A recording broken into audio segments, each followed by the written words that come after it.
안녕하십니까. 카이사르입니다. 오늘은 9월 19일, 미국 시장이 이제 상당히 변동성이 확대될 가능성이 상당히 크겠는데요. FOMC 결정을 한 다음에 파월 의장이 연설 여러 가지 이제 종합이 돼서 미국장이 큰 폭으로 상승을 할 것인지 급락을 할 것인지 아니면 행보 파동으로 진행이 될 것인지 이렇게 결정이 될 가능성이 크죠.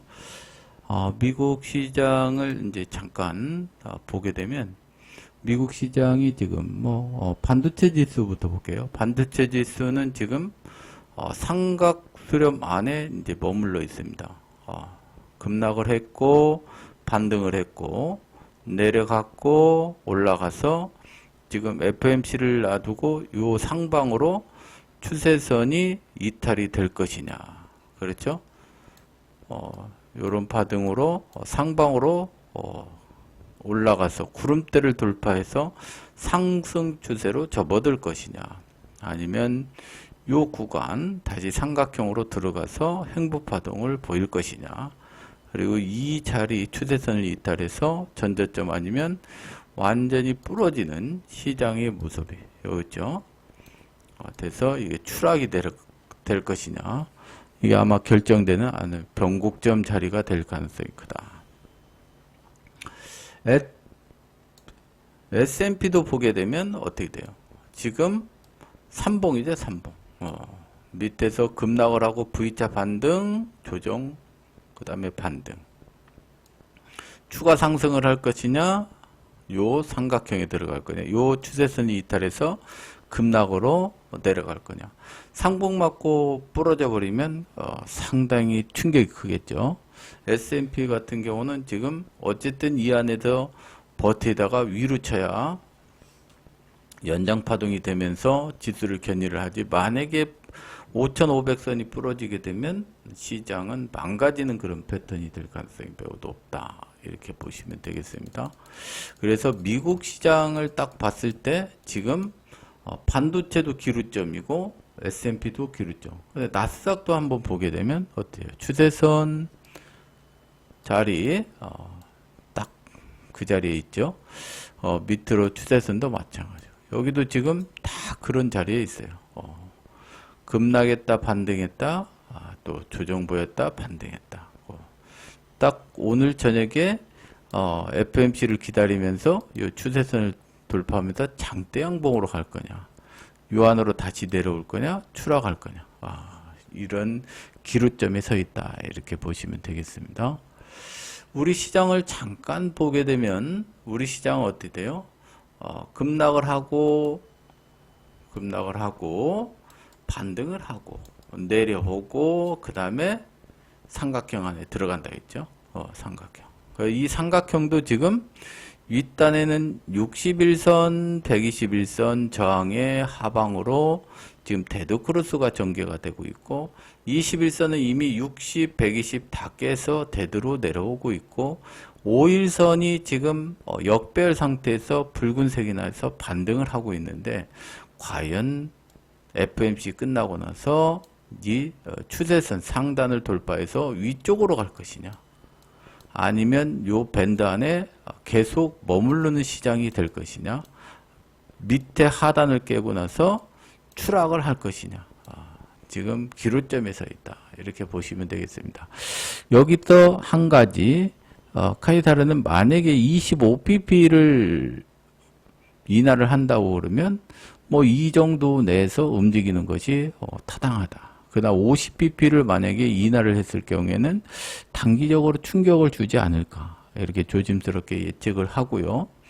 그 다음에 우리 시장은 지금 미국 시장뿐만 아니고 금요일날 시장에 또 BOJ가 있습니다.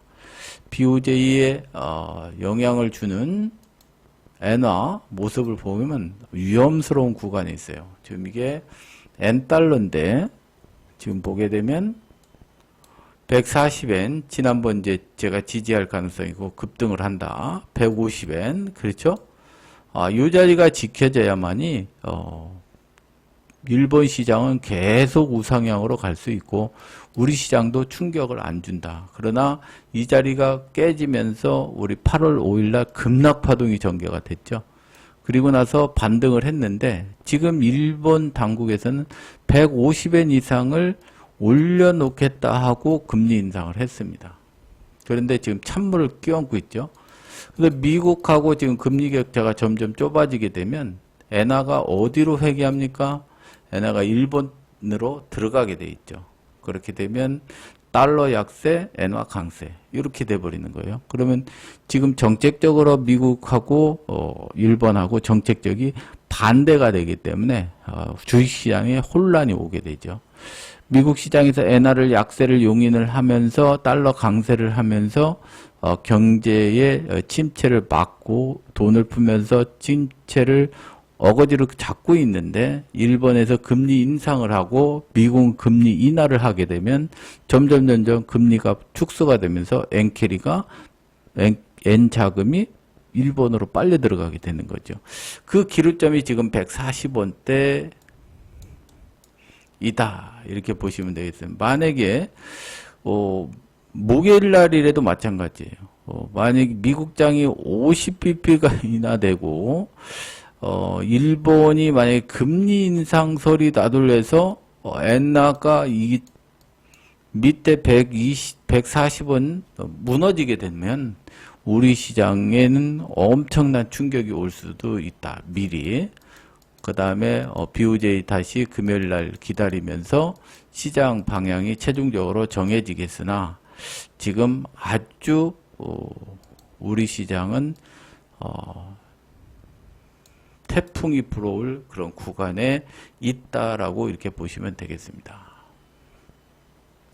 그래서 이 근거로 해서 캔들을 한번 그려보도록 하겠다. 거기에 이제 위클리 이제 만기 파동이 있죠. 위클리의 만기 파동은 앞에서 이제 다 여러분들한테 전달을 해드렸고, 그걸 근거로 캔들을 그려보게 되면 지금 좌측에 보면 359.25 이 부분이 지난번에 급락했던 자리가 되겠습니다. 이날 9월 3일 날 여기서 갭하라 그래서 이 자리가 갭 상단이 되는 거죠. 갭 상단 351.5 351.5가 조금 확대를 해보면 359.25가 일봉으로 보게 되면 이날이에요. 그렇죠? 9월 3일 날. 그리고 나서 9월 4일 날 개파락에서 꼭지, 그 다음에 9월 5일 날 꼭지점이 351.5. 그래서 359.25에서 351.5 사이의 갭은 엄청난 거죠. 여기를 지난번에 말씀드렸듯이 3일에서 5일 이내로 이 갭을 메꾸면은 상당히 강한, 그래도 개파락이었지만 강한 시장이다. 그것도 쉽게 빠지지 않는 시장이다. 이렇게 말씀드렸고, 이 자리를 3일, 3영업일, 5영업일 내로 메꾸지 못하게 되면 앞으로 351선은 엄청난 저항 구간이 된다. 만약에 이 갭을 메꾸지 못하면 추세는 계속적으로 하락으로 갈 수 있다. 이렇게 보시면 되겠습니다. 그래서 내일 FOMC 결과가 나온 다음에 과연 351선을 돌파해서 갭을 메꿔질 거냐, 아니면 또다시 저항이 돼서 내려간다.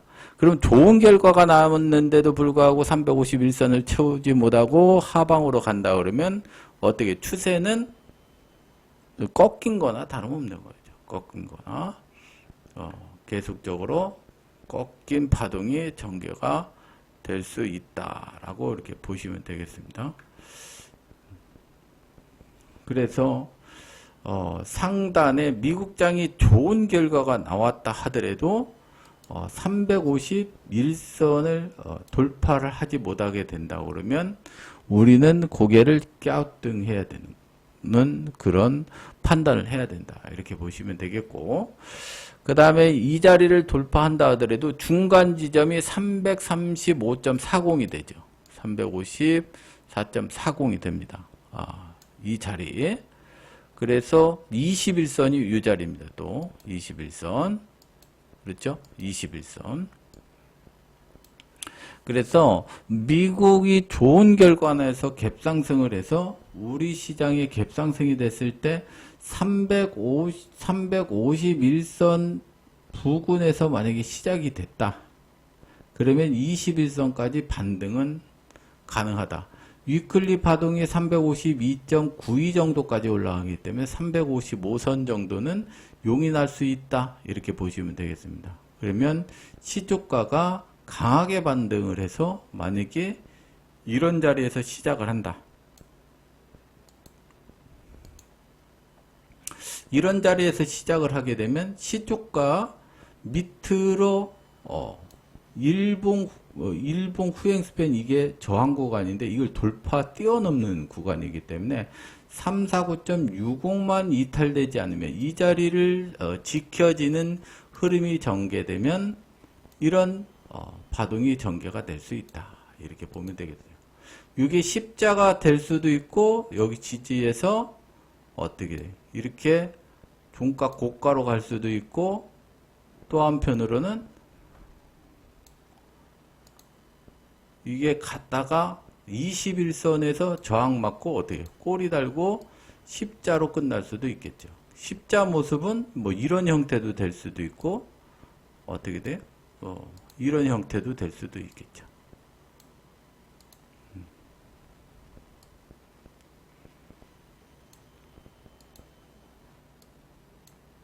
예, 이런 형태가 될 수 있습니다. 어쨌든 갭상승을 349선 이상으로 돌파하면 이런 형태가 될 가능성이 매우 높다. 여기서 뭐 더 갈 수도 있겠죠.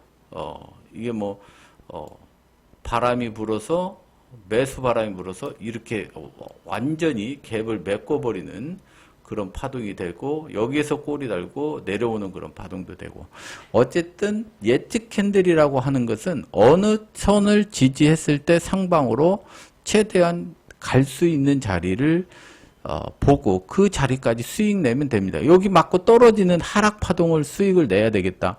이렇게 생각을 하면 안 돼요.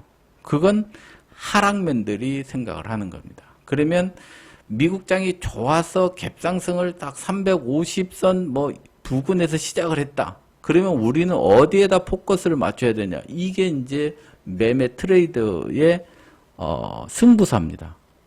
이것은 여러분들 전문가가 알려주질 않아요. 못 알려주죠.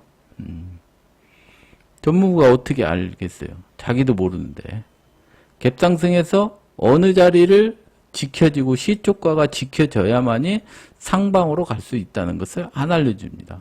그러나 카이사르는 오랜 경험상 이 자리가 지켜질 경우 시초가가 되면 시초가 350선 전후 349선을 돌파하게 되면 이탈이 안 되면 상방 공략을 할 수 있다. 그래서 가는 자리는 저도 모르죠. 그러나 대략적으로 21선 아니면 21선을 돌파하는 흐름까지도 가능한 구간으로 설정해 놓고 대응을 하면 된다. 그 21선까지 갔는데 다시 밀렸다가 오후장에 갈 수도 있는 거죠. 그것은 수급 분석이라든지 위클리 만기의 그 세력들 포지션을 보고 대응을 하는 겁니다. 그 이유는 그래서 대응 구간이에요. 묻지마 매수로 간다가 아니고 21선 가면 일단 청산. 그렇죠? 눌려서 조정을 받는데 분위기가 이거 21선 오후장에 돌파할 것 같다. 그러면 계속 상방으로 고를 하는 거고 아닌데 21선 가서 일단 매수세가 주춤을 한다. 포지션이 중립으로 전환이 됐다. 그러면 만기를 그냥 350선 전후에서 마감될 가능성이 확률이 높구나. 그럼 확률 게임이에요. 거기에 포커스를 맞추고 위에서 어떻게 된다? 계속 때리는 매매를 해야 되는 겁니다. 그렇죠? 그래서 양봉은 저런 형태가 될 가능성이 크다. 이렇게 보고 이게 이제 갭상승 출발해서 형성될 수 있는 그런 구간의 모습이 될 가능성이 크다. 그러면 이거보다 더 크게 갭상승이 했을 때의 모습은 어떻게 되느냐? 만약에 미국장이 초급등을 해서 21선 근처에서 시작을 했다. 여기서 뭐 한 10포인트 떠서 10포인트 떠서 시작을 했다. 이 부분이 시초가가 된다. 이 부분이. 그러면 어떻게 할 거예요, 여러분들? 질문해 볼게요. 한번 생각을 해보세요. 여기서 시작했어. 21선 근처에서 시작을 했어. 여기서 매도를 할 겁니까? 매수를 할 겁니까? 그렇죠? 21선에서. 이것은 이렇게 10포인트 이상, 7포인트 이상 갭상승해서 시작했을 때는 30분에서 1시간 기다리면 나옵니다. 그래서 이 폭에서 크게 시초가에서 크게 벗어나지 않는 흐름이 전개가 될 경우에 시초가에서 이 하방으로 한 1포인트에서 2포인트를 밀지 못한다든지 상방으로 1에서 2포인트를 쳐 올리지 못하는 흐름이 전개돼서 박스장이 형성이 되면 어떻게 나중에 이게 추세가 잡힙니다. 보통 10시 반 중국 시장 개장하고 시장이 바뀐다든지 11시 특히 만기 파동 후 11시에 추세가 잡히는 경우가 상당히 많아요. 이런 박스장이 형성이 됐다가 11시에 위로 돌파한다고 그러면 어떻게 캔들이 상방으로 쫙 강하게 올라갈 것이고 만약에 반대로 이 하단을 지지했던 박스가 이탈이 되면 어떻게 된다? 이렇게 하락으로 내려오게 된다. 그러면 캔들이 어떻게 돼? 이렇게 시작을 했다가 만약에 밑으로 내려가면 윗꼬리를 달고 위로다가 시초에서 한 2포인트 이상 돌파를 못하게 되면 어떻게 돼? 밑으로 이렇게 음봉 어디까지? 여기까지 내려올 수도 있고 349선까지 음봉으로 때려버리는 거죠. 여기 뭐 꼬리 달고 올라가는 건 그 다음 문제인 거예요. 그렇죠? 일단 밀려. 그래서 이렇게 끝날 수도 있고 이렇게 끝날 수도 있겠죠. 윗단의 갭상승을 크게 했을 때 양봉으로 하면 당연히 중가 거의 고가 패턴으로 가는 거니까 이렇게 되고 그래서 시초가가 어디에서 시작하느냐에 따라서 대응이 상당히 어려워요. 여기서 시작을 하게 되면 진짜 대응이 어려웠어. 21선 근처에. 여기서는 일단 눈치를 잘 봐야 돼. 옆에서 행보를 하면 돌파할 확률이 높고 그 다음에 행보를 했는데 11시 정에 밑으로 뺀다든지 아침에 바로 빼버리면 음봉될 가능성이 상당히 높고 버티면 버틸수록 위로 갈 확률이 높죠. 여기서는 어떻게 된다? 갭상승에서 350선 전후에서 349선 정도를 지지를 하게 되면 상방으로 공략을 한번 해볼 수 있는 그런 구간이 된다. 왜? 위쪽으로 21선까지 갈 수 있는 자리가 있으니까. 그래서 그렇게 대응을 하면 되겠다. 이렇게 말씀을 드립니다. 그래서 갭상승 출발. 그러면 이제 윗단에 350선 전후, 그 다음에 355선 전후 갭상승했을 때 이런 전략과 그 다음에 349선을 못 넘기는 흐름에서의 갭상승을 어떻게 됐느냐. 그럼 이 자리잖아요. 이 자리.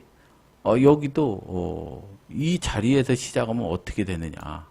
이 자리에서.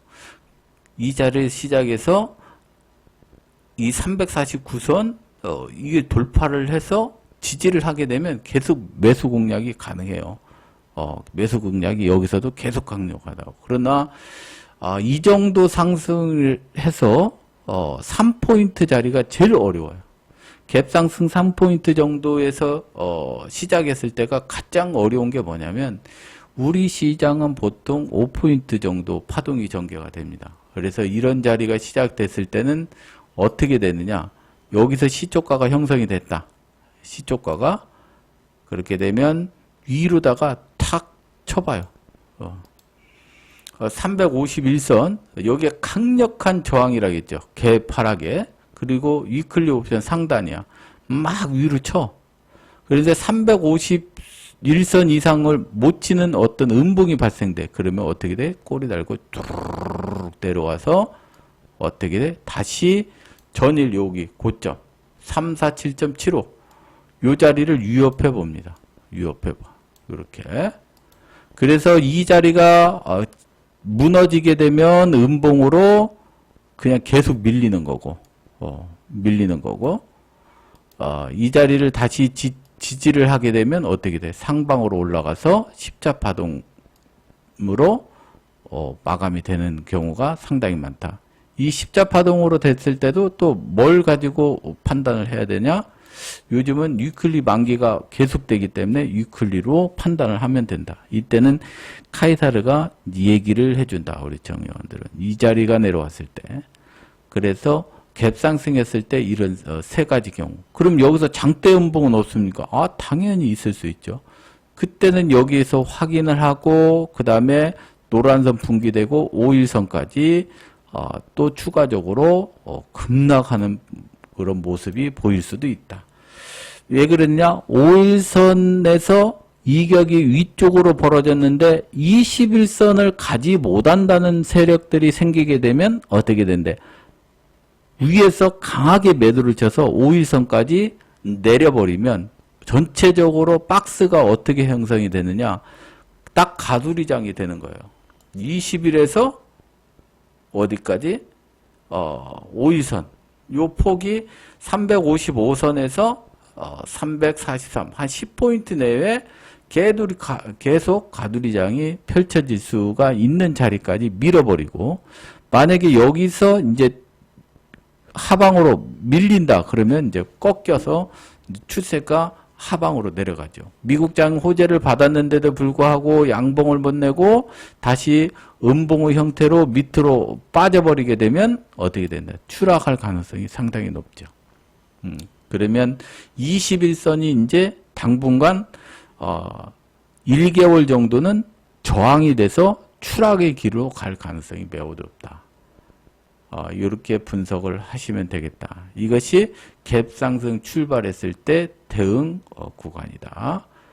이렇게 생각을 하시고, 그래서 상방맨들은 여기 349선에서 매수 대응을 할 것인지, 이게 저항이 돼서 하방맨들이 매도 구간을 줄 건지를 경계선을 삼아서 잘 대응하고, 21선을 계속 가서 싸우게 되면 돌파할 확률이 높고, 가자마자 두들겨 맞으면 음봉의 형태로 내려올 가능성이 상당히 많다. 이 기준을 잘 알면은 파생은 쉽다. 그렇죠? 승부를 보면 된대. 여기서 갭상승했을 때 상방맨들 승부할 수 있는 거고, 21선에 첫머리 왔을 때 하방맨들은 하방 공략을 하면 된다. 그래서 제가 여러분들한테 늘 말씀드리듯이 한쪽을 노려라. 한쪽을. 양쪽을 다 노리지 마라. 나는 오늘 하방맨이다. 그럼 어디서 매도를 해서 승부를 걸 것인지를 확고하게 갖고 있어야 된다. 아, 시초가가 카이사르가 350선 전후에 시작하면 359선 정도를 지지를 하게 되면 상방으로 간다 하면은 상방맨들은 딱 긴장을 하고 최저가에서 잡으려고 노력을 해야 되고, 하방맨들은 기다려야 돼. 349가 이탈이 될 것인지 아니면 얘가 쭉 올라와서 21선까지 올라올 건지, 하방맨들 그냥 나는 351, 355선까지 그냥 매도해서 거기 갖다 맞고 떨어질 가능성도 있다. 미리 예측해서 계속 매도 치면 안 돼요. 어떻게 돼? 계속 여기서 뭐 351 매도, 352 매도, 353 매도, 355 21선에서는 이렇게 꼬리 달고 내려가겠지?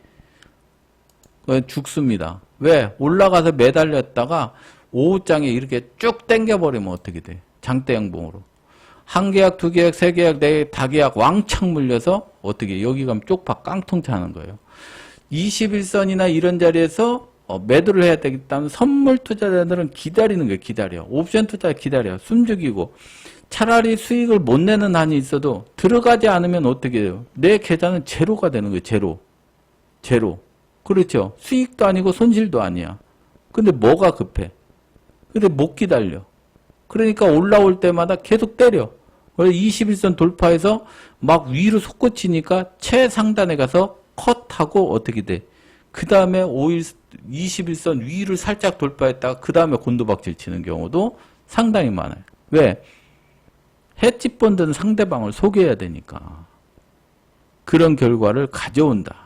라는 것을 여러분들은 알아야 돼요. 그래서 5분봉 쌍봉이 되든 15분봉 음봉이 하나 팍 떨어지든 30분 음봉이 딱 떨어졌을 때 하방면은 공략을 해야 돼요. 왜? 갭 상승을 했는데 위로 치고 막 올라오는 놈한테 너는 죽어. 21선 돌파 못 할 거야. 그냥 뭐 사정없이 때리는 사람이 있는데 그렇게 매매하면 항상 깡통이 된다. 아시죠? 그래서 이런 갭 상승했을 때 대응을 철저하게 잘 준비를 하면 되겠다. 이렇게 말씀드리고 그 다음에 이제 보합 출발 시는 어떻게 할 거냐. 보합. 보합 출발했어요. 이걸 매수를 해야 되냐, 매도를 해야 되냐. 이게 매우 중요하죠. 그러면 확대를 해보면 만약에 보합을 출발을 한다는 것은 미국 시장의 추세선 상단이 돌파를 하는 겁니까? 안 하는 겁니까? 앞에서 쭉 보여드렸죠. 지금 S&P는 3봉 구간이고 나스닥하고 반도체도 추세선 상단 저항에 딱 다 걸려 있잖아. 그러면 보합에 출발한다는 건 미국장이 상승하지 않았다는 얘기죠. 십자 파동으로 끝났다든지 음봉으로 끝났다든지 그동안 3일 동안 올랐던 걸 까먹는 파동이 전개가 됐겠죠. 그렇죠? 그래서 그 구간에 있어서 그러면 상방으로 돌파하기는 상당히 어렵겠구나라고 생각을 해야 돼요. 그래서 보합 출발을 하게 되면 미국장이 강한 시장이 아니구나. 그 FOMC 금리가 결정이 되고 미국 시장에서 그거에 대한 후속으로 상승 탄력이 약해졌구나. 그럼 미국장도 당분간 박스장이 될 가능성이 크구나. 그러면 우리 시장은 어떻게 되느냐? 밑에서 반등해서 올라왔고 5일선은 지지를 하고 있으나 위에 1분 후행 스팬 저항 구간이 있어요. 그러면 보합 출발을 했을 때는 되도록이면 어떻게 되느냐? 위로 쳐 올려왔을 때 매도 대응을 해야 돼요. 일단 60분에 구름대 상단 348.80, 349.60이 저항 구간으로 돼서 이 부분을 파란색으로 딱 칠해놔야 돼. 여기 오면 나는 매도 대응을 하방면들을 해야 된다. 그럼 매수 대응을 어디서 하느냐? 어설픈 자리에서는 하지 말고 되도록이면 최대한 이 자리에서 5일선 근처에서 매수를 받아야 된다. 최대한 버텨서. 그래야만이 승부가 되는 거예요. 그래서 만약에 시초가가 여기 보합권에서 시작을 했다. 보합권에서 이제 시작을 해요. 보합권에서 시작을 했어. 그래서 위로 만약에 치면 어떻게 돼? 하락맨들은 딱 올라오길 기다려야지. 올라오길 기다려서. 그래서 이 구간에서 쌍봉이 맞는다든지 15분 음봉이 떨어진다든지 그런 시간 파동에 의해서 매도로 대응해서 이 시초가가 깨지면 하방으로 5일선까지 나머지 가는 거고 만약에 여기서 지지를 하게 된다면 캔들이 이 안에 존재를 하는 거죠. 캔들이 이 안에서 뭐 십자가 되든 음봉이 되든 만약에 그렇게 시작했는데 여기를 다시 돌파를 하게 된다고 하면 어떻게 돼? 반드시 컷을 줘야 돼요. 5장에 여기 349선을 돌파해서 위로 친다. 그럼 어때요? 오늘 승부 나는 실패다. 여기 돌파했을 때 일단 기준점으로 자기가 0.5를 컷을 주든지 1포인트 컷을 준 다음에 다음 게임을 해야 된다. 그렇죠? 여기가 38선이니까 여기 이제 시초가가 38선. 밑에 5일선이 38선이 되는 거예요. 하방 38선. 그렇죠? 그렇게 대응을 하고 그러면 캔들의 모습이 어떻게 되겠어요? 그래서 캔들의 모습을 몇 개 만들어 보면 어떻게 되느냐? 만약에 시초가가 이 부분에서 시작을 했다. 그렇죠? 시작을 해서 만약에 위로 시초가를 계속 지지하는 흐름이 전개가 된다든지 여기서 30분 동안 버틴다 그러면 어떻게 상방으로 대응을 한다. 그렇죠? 여기까지 양봉으로 지지를 한다. 밑골이 뭐 살짝 다를 수도 있겠죠. 이런 형태가 나오는 것이고 만약에 여기를 돌파 못하고 이 꼭지 특히 이 전일 고점이 매우 중요해요. 캔들을 만드는 데 있어서. 그래서 이 자리를 돌파하면 이렇게 상방으로 최대한 올라가는 349선까지 갈 거고, 이 자리를 만약에 시작을 했는데 어떻게 돌파를 못하는 흐름이 전개가 되면 음봉될 가능성이 매우 높다. 위로 딱 쳤는데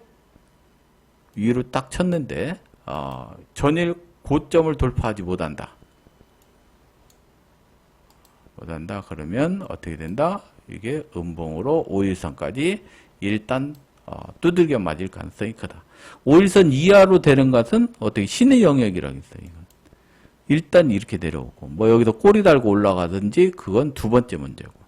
그래서 이 자리에서 시작했을 때 정구점을 돌파를 하게 되면 양봉의 형태를 날 것이고, 요 정구점을 뭐 살짝 뭐 몇 틱 넘었다가 무너지고 시초가가 이탈되면 5일선까지 조정받을 파동이 전개가 된다.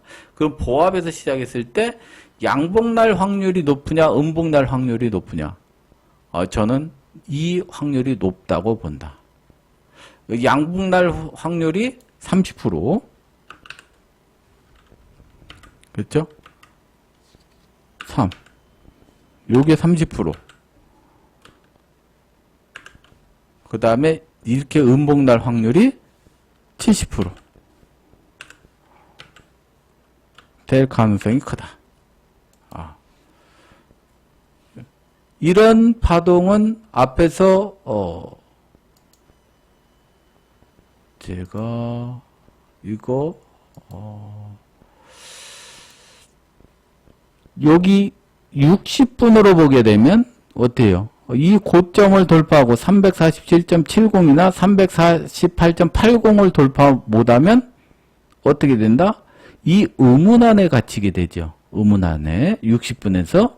그렇기 때문에 여기 있는 매물이 쏟아져서 5일선까지 눌리는 파동이 될 가능성이 훨씬 높다. 이렇게 눌려. 갔다가 눌려버리는. 만약에 이걸 돌파를 하게 되면 어떻게 돼?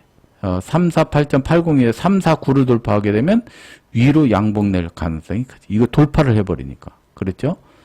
구름대를 돌파를 하니까. 그래서 밑에서 하방에서 매도친 세력들이 강하게 매수가 들어오면서 손절성이 들어오면서 양봉을 만들어 버린다. 이렇게 카이사르는 생각을 하고 있다. 그렇죠? 요런 파동. 그렇죠? 이건 이제 보합 출발했을 때. 그래서 보합 출발했을 때는 위에 돌파를 못하는 흐름이 전개가 되면 이런 음봉 날 확률이 높고, 만약에 고점을 돌파하고 348.80을 돌파하게 되면 양봉으로 끝낼 가능성이 있다. 그 대신 확률은 카이사르는 7대3이 될 가능성이 높다고 본다. 그렇죠? 이 확률 게임이에요. 확률 게임. 그래서 상방매는 밑에서 345선 전후에서는 지지를 하게 되면 매수로 승부를 봐야 되고, 하방맨들은 꼭지점 347.70이나 348.80 부분에 저항이 되면 어떻게 하방 공략에 포커스를 맞춰서 하방 공략을 해야 된다. 그러면 이게 여기도 못 올라오고 아침에 시작과 동시에 툭 틱 올라오다가 그냥 무너져 버렸습니다. 하방으로 공략을 하려고 했는데 그건 저도 모르죠. 저한테 따질 문제가 아니고, 여러분들이 요금 확률대요. 그러면은 그런 경우는 어떻게 되냐? 시초가를 내려서 시초가가 올라오지 못하면 그때부터 어떻게 돼? 하방의 풋을 줍줍 해서 하방 승부를 보시면 돼요. 그때는 시초가를 기준으로 하는 거예요. 윗단에도 못 올라온다고 하면 굉장히 약세가 된다는 얘기죠. 시초가가 이탈이 된다는 건. 그래서 파생에서는 시초가가 매우 중요합니다. 시초가가 어디서 시작해서 시초가를 지지를 해주느냐 붕괴하느냐에 따라서 캔들의 모습은 정해진다. 그리고 그 캔들에서 아랫방향으로 몇 포인트 내려간다. 이것은 제가 알려드릴 수는 없어요. 그렇죠? 그건 개인적인 판단이니까. 저는 통상적으로 시초가에서 1에서 2포인트 사이에 저항이나 지지에 따라서 하방 공략, 상방 공략을 하고, 시초가를 지지를 한다 그러면 상방으로 계속 턴한다. 저항이면 하방으로 꺾인다. 이런 원칙으로 시장을 보고 있기 때문에 그래서 만약에 위로 쳐서 돌파 못하고 시초가 깨서 이탈을 하면 이런 파동으로 될 가능성이 매우 높다라고 판단을 하는 겁니다. 아시죠? 그렇게 되고 그럼 개파락하면 어떻게 되느냐? 개파락하게 되면 개파락은 지금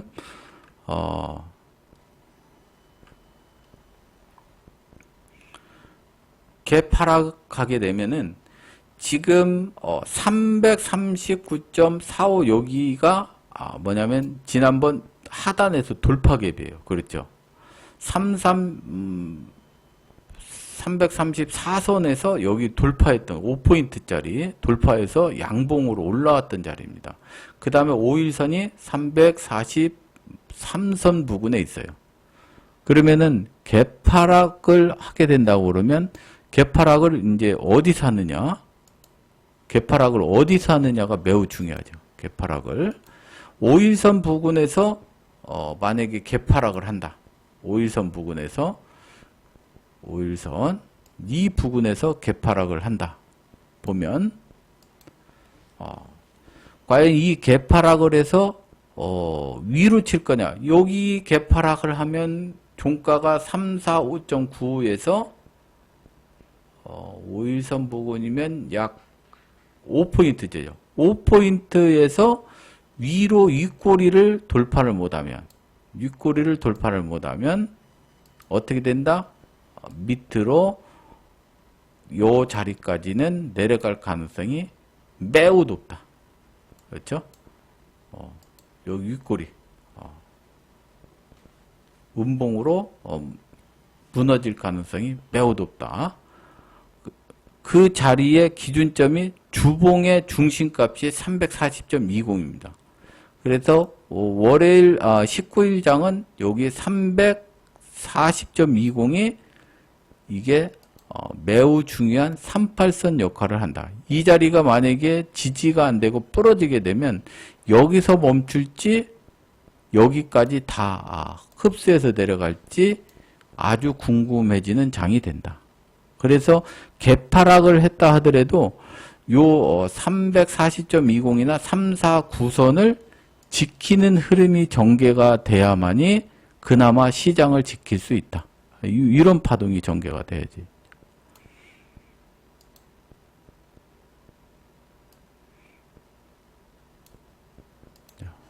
이렇게 십자를 만들어내요. 최소한 이런 십자를 만들어내야 그나마 시장을 버틸 수 있다. 340선 이탈을 하면 안 돼요. 이게 이 340선 이탈을 하게 되면 이런 뚝방 무너지게 그냥 폭락 파동이 전개가 될 수도 있어요. 잘지 잘못하면. 그래서 이런 모습으로 봐야 된다. 그래서 만약에 개파락이 5일선 부근이나 이 하단 344.45 부근 이하에서 시작을 하게 되면 이 자리를 돌파하는지를 보고 하방면들은 여기서 이제 공략을 해야 돼요. 이 자리에서 공략을 해야 돼. 여기서 하방면들은 공략을 해야 되고 상방면들은 어디냐? 여기 340.20 구간에서 339선 요 구간에서 상방면들은 여기서 상방으로 상방 공략을 해야 돼. 밑에서 여기서 어설프게 5일선에서 잡아버리면 큰일 납니다. 이게 밀었다가 올라올 수도 있는 자리이기 때문에 그래서 제 생각 개인적인 판단은 개파락했을 때 위로 쳐지 못하면은 이런 캔들의 모습이 확률이 제일 높고 만약에 이렇게 장대 음봉으로 335선, 334선까지 부러지는 장의 흐름도 있을 수가 있는데 이런 경우는 개인적으로 대응을 하라고 하죠. 여기 이 하단의 갭맥구로 내려가는 이건 폭락 파동이니까 이런 경우에는 뭐 엔화가 장중에 140엔을 깼다든지 그 다음에 삼성전자가 진짜 갭상승해서 맥을 못 주고 아니 개파락에서 계속 하방으로 더 밀린다든지 이런 형태가 될 가능성이 커요. 그러나 지금 보면 시가총액 상위 종목 중에서 지난 금요일 마쳤을 때 삼성전자 하이닉스, LG 에너지 솔루션이 엄청나게 폭락을 했습니다. 여기서 다시 개파락에서 또 폭락을 할 거냐, 아니면 다른 개별주들이 폭락을 할 거냐, 이거 유심 있게 잘 봐야 돼요. 어디가 이탈되는 것은 이 하단이 깨지는 것은 340선까지는 내려올 수 있는데 이 이하 내려가는 것은 수급 현황을 잘 봐야 되고, 그 다음에 만기지수 선두 세력들의 구간을 잘 봐야 된다. 이렇게 보시면 됩니다. 그러면 여기서 양봉으로 올라오는 형태는 없습니까? 있을 수 있어요. 양봉으로 형태로 올라올 수 있는 구간. 이건 뭐냐면 시초가가 이 부분에서 시작했을 때, 339선에서 시작했을 때, 여기서 시작했을 때 여기가 지지하면 어떻게 밀고 오는 파동, 이렇게 올라오는 파동으로 양봉으로 올라올 수 있습니다. 요렇게 이제 뭐 꼬리를 닿는다든지 요렇게 살짝 요렇게 양봉이 또 날 수 있어요. 이런 파동은 왜 이렇게 나냐면 개파락이 워낙 커서 삼성전자 같은 경우 금요일날 시장에도 빠졌죠. 하이닉스 빠졌죠. LG 에너지 솔루션 빠졌어. 그 뭐 개파락을 엄청나게 크게 했어. 거기서 더 밀어? 그러면은 6만 원을 깨야 되는데. 그래 개파락을 해서 양봉으로 저가 매수세가 들어오면서 양봉으로 어떻게 돼? 이렇게 형성되고 끝나는 경우도 종종 있다. 그리고 위클리 만기 파동이 339선을 지지해서 342선으로 올라왔을 때 수익이 제일 크죠. 그 다음에 코스피 200도 마찬가지고 이런 형태가 돼요. 그러니까 개파락이 워낙 커서 밑에서 시초가를 지지하고 올라오는 파동이면 이런 파동이 전개가 됩니다. 그럼 오션 투자자는 339선 정도에 시작하면 어떻게 돼? 콜 2장, 풋 1장 양매수 할 수 있는 그런 파동이 전개가 되겠죠. 뭐 확률 게임이에요. 여기서 더 미룬다는 파동은 저는 확률이 매우 적다고 생각합니다. 그래서 큰 폭으로 개파락했을 때는 되려 339에서 매수로 올라오는 그런 파동이 상당히 유리하다. 이렇게 보고 대응을 했으면 좋겠다. 이렇게 말씀을 드립니다. 이런 예측 캔들을 만드는 건 어떤 기준점이 있어야 돼요. 그래서 제가 갭 출발했을 때 349를 돌파했을 때 이 위쪽으로 올라가는 파동도 있고 21선 올라갔다가 21선에서 무너지는 파동이 있을 수 있다. 만약에 349를 갭 상승했다라도 돌파를 못하면 위에서 두들겨 맞는 그런 파동이 전개가 된다. 그렇죠? 개파락했을 때 5일선 부근에서 시작을 해서 위로 치지 못하고 5일선 무너지면 349를 확인하러 올 수 있다. 이렇게 십자파동이 될 수도 있다. 개파락이 워낙 커서 349를 지지하는 흐름이 되면 양봉 형태가 나올 가능성이 크다. 이렇게 말씀을 드립니다. 지금 확률이 높은 캔들을 한 5가지 말씀드렸는데 여러분들이 고민하고 생각해서 파생은 항상 뭐냐? 고민하고 파생해야 돼요. 고민하고 그 시나리오를 만들어야 됩니다. 만들어야 돼요. 그래서 이 캔들은 어떤 형태로 만들어지냐면 선두 세력들의 의지대로 캔들이 만들어지는 거죠. 그러니까 갭 상승을 해서 상방으로 가야 되는데 갭이 너무 커서 음봉으로 떨어지는 날도 있고 갭 상승이 굉장히 커야 되는데 갭 상승을 낮게 해서 밑에서 끌고 올라가는 양봉 형태가 있어요. 그래서 우리 파생은 뭐냐면 음봉이냐 양봉이냐에 따라서 수익률이 엄청나게 크기 때문에 똑같은 상승이라 할지라도 갭 상승 10포인트에다가 5포인트 밀려버리면 어떻게 돼? 그건 상승장이 아니잖아요. 그런데 사람들은 그걸 상승장이라고 생각한다고. 그렇죠? 주식을 투자하시는 분들은 상승장이야. 그런데 파생은 어떻게? 하락장이야, 하락장. 시초가에서 무너지는 파동이 전개가 되면 어떻게 돼? 그건 하락장이야. 그게 개파락했는데 어떻게 양봉으로 올라왔다. 그런데 지수는 마이너스야. 그래도 시초가에서 올라오면 양봉이라. 그래서 개파락 정도에 따라서 이걸 매수를 할 거냐 매도를 할 거냐 정확하게 판단을 해야 되는데 그냥 뭐 오늘 지수 좋겠지 뭐 넉넉히 있다가 위에서 350에 시작해서 도로 345로 쭉 내려 5포인트. 그래서 5포인트를 그 수익을 낼 걸 그냥 들고 계속 매수 들고 있다가 어떻게 제로가 돼버리는 거죠. 그래서 이런 경우가 이제 개인 투자자는 공포와 욕심이 많아서 그래요. 공포에 가서 손절치고, 그 다음에 욕심에 청산할 자리에서 청산을 안 해. 그냥 들고 있어. 계속. 그리고 컷할 자리에서 컷 안 하고. 이게 이제 개인 투자자의 성향입니다. 그 다음에 펀드 매니저는 믿지 마요. 여러분들 펀드 매니저니까 엄청 투자를 잘하는 것 같죠? 그렇지 않다고. 우리가 펀드에 가입을 하면 우리나라 규정에 보통 7일 이내로 어떻게 주식을 사야 돼. 무조건 묻지마로 사야 돼요. 그렇죠? 거기에 이제 해당 펀드 정도에 따라서 뭐 90% 보장형, 80% 보장형, 뭐 70% 보장형 이렇게 해서 보장형에 나머지 돈을 가지고 파생에 투자하는데 파생 투자할 때 어떻게 돼요? 확률이 높은 자리를 그냥 묻지마 매수를 하는 거예요. 묻지마 매수.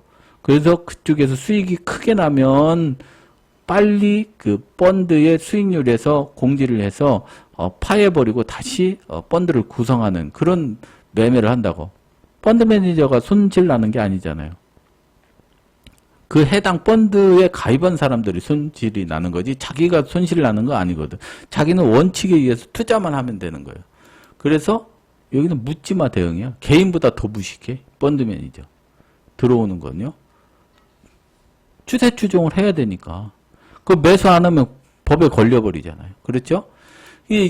이것을 이용하는 세력들이 뭐다? 헤지펀드라는 거예요. 헤지펀드. 헤지펀드는 영매매를 이용하고 갭 상승했을 때 음봉으로 때릴 것인지 양봉으로 갈 것인지를 이게 헤지펀드들이 결정을 하는 거죠. 그 다음에 시장의 크기를 알아야만이 캔들을 작성할 수 있어요. 시장의 크기. 여러분들이 시장의 크기에 대해서 한번 쭉 생각을 해보세요. 하루에 우리 시장이 움직일 수 있는 크기, 지수의 크기, 삼성전자의 움직임의 크기, 이것을 알게 되면 캔들을 만들어내는데 상당히 도움이 된다. 그래서 여러분들이 그 파생에서 캔들 만들기를 진짜 한 달에서 두 달만 해보시면 이 파생 투자하는데 자신감을 갖게 된다고. 나는 매일 또 했는데 또 손실이 납니다. 다음에 내가 캔들 분석했는데 엉망이다. 그래도 계속 해봐요. 그래서 이 캔들 갭 상승했을 때 오늘은 음봉 날 확률이 높은지 어디서 시작했을 때는 음봉으로 날 확률이 높고 어디서 시작을 하면 양봉 날 확률이 높은지를 여러분들이 계속 생각을 해서 한 달, 두 달 이렇게 해보면은 본인이 생각했던 게 절반 이상만 된다. 그럼 파생에서는 무조건 승리할 수 있어요. 그런데 50% 이하다 그러면 더 공부를 해야 됩니다. 그래서 섣불리 투자를 하지 마세요. 왜? 개인이 장점은 뭡니까? 투자 안 하면 되는 거야. 안 하면 돈 그대로 존재하고 있잖아요. 투자금 그대로 가지고 있으니까. 그래서 오늘 이제 여러분들한테 이 캔들 만들기를 한번 해봤는데요. 좀 어렵더라도 여러분들이 파생해서 성공하고 싶으면 이걸 매일같이 하루에 1시간이 좋고 2시간이 좋고 한번 고민을 계속해서 미국장이 떴을 때 어디에서 어떻게 음봉이 날 것 같고 여기를 지지하면 양봉이 날 건지를 계속적으로 그걸 생각을 해야지 금리나 25bp 하면 상승할까 하락할까 가서 여러 사이트 다니면서 아무리 봐도 답을 구할 수가 없어요. 50bp도 뭐 논쟁이 있다던데 50bp 과연 50bp로 인하를 하면 주식시장이 상승할까 하락할까 다른 전문가들 가서 열심히 들어봤다 답을 찾을 수가 없어요. 그런데 제가 하는 방식은 찾을 수가 있습니다. 50bp 이나 했는데도 불구하고 349를 돌파를 했다. 그럼 매도 안 치면 되는 거야. 그렇죠? 매도 안 치면 되는 거야. 어디서 쳐보면 돼. 올라와서 21선에서는 뭐 한번 매도를 한번 매도로 대응하면 되지 않을까? 이렇게 생각하면 돼요. 카이사르가 349선? 내 생각도 그래. 349선 돌파하면 매도를 못 칠 것 같아. 그거 안 치면 되는 거야. 그렇죠? 그런데 50bp 인하했다 해서 뭐 폭락할 것 같다. 폭락해서 개파락했는데 3, 4, 9를 이탈을 안 하네? 계속 지지를 하네? 그렇게 되면 어떻게 돼? 매도 치면 안 되죠. 그런데 어떤 A라는 전문가, B라는 전문가 막 이 TV에서 야 50bp 인하를 하면 경기 침체를 인정하는 것이다. 폭락을 할 것이다. 어떻게 하냐. 뭐 주식시장 막 그럼 매수 못 한다고. 그럼 계속 올라올 때마다 매도를 해. 그런데 339에 시작해서 어떻게 내가 그래. 장대 양봉으로 올라오는 경우가 있다고. 이런 경우. 그거 고스란히 당하는 거예요. 그리고 나서 언제 내려가? 이렇게 양봉 세워놓고 그리고 언제 내려가냐. 다음날 내려가요. 다음날 음봉 떨어지는 거예요. 이렇게. 다음날 내려가요. 이날은 양봉 세워놓고 다음날 내려가. 그래서 다음날 3, 4, 9 깨져서 장대 음봉으로 막 10포인트짜리 나오는 거예요. 여기서 공포 다 주고 여기서 컷 줬더니 다음날 내려가. 그래서 이 기준선의 세력선이 그만큼 파생에서는 매우 중요하다는 거예요. 매크로 분석 여러분들 다 안 돼요. 전문가도 안 돼. 그러니까 너무 믿지 마세요. 내 자신이 생각하는 기준선을 확실하게 장착을 해서 대응을 하는 것이 성공의 지름길이다. 여기까지 하겠습니다. 이것으로 마칩니다.